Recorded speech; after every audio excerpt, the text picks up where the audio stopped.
வணக்கம். முக்கிய செய்திகள்.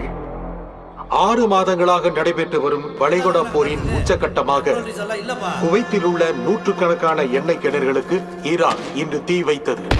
இந்த செயலானது உலக பொருளாதாரத்தில் பெரும் தாக்கத்தை ஏற்படுத்தும் என்று அஞ்சப்படுகிறது.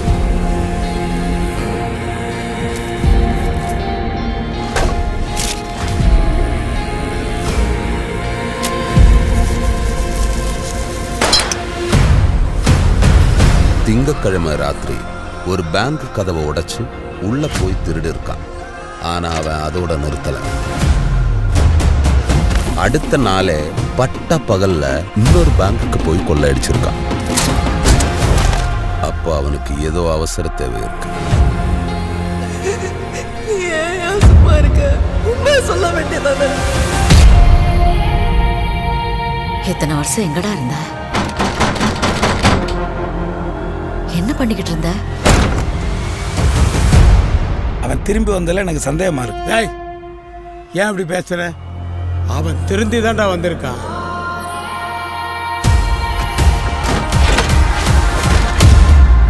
எங்க போயிட்டு வர? ஒரு வேலையா போயிட்டு வரேன். திருட்டு வரைக்கும் எனக்கு பணம் வேணும். என் நிலைமை உங்களுக்கு புரியாது. அடுத்த மதுரையில் ஒரு இடம் இருக்குண்ணே, ஒரு பண்ண வீடு. எப்படியும் 4 லட்சம் ரூபா தருங்க. அப்படின்னா அவன் திருப்பியும் திருடலாம். ஓட்டு ஓடி வந்து ஓட்டு பிரிச்சு இறங்குறது தவிர வேற எந்த அளவு தெரியாது எனக்கு. என்ன பண்ண சொல்றேன்? இல்ல, கண்டிப்பா திருடுவான். மீதி பணத்துக்கு என்னென்ன பண்ணுவ? எல்லா பக்கமும் போலீஸ் இருக்காங்கண்ணே. ஓடவா விடுறாங்க.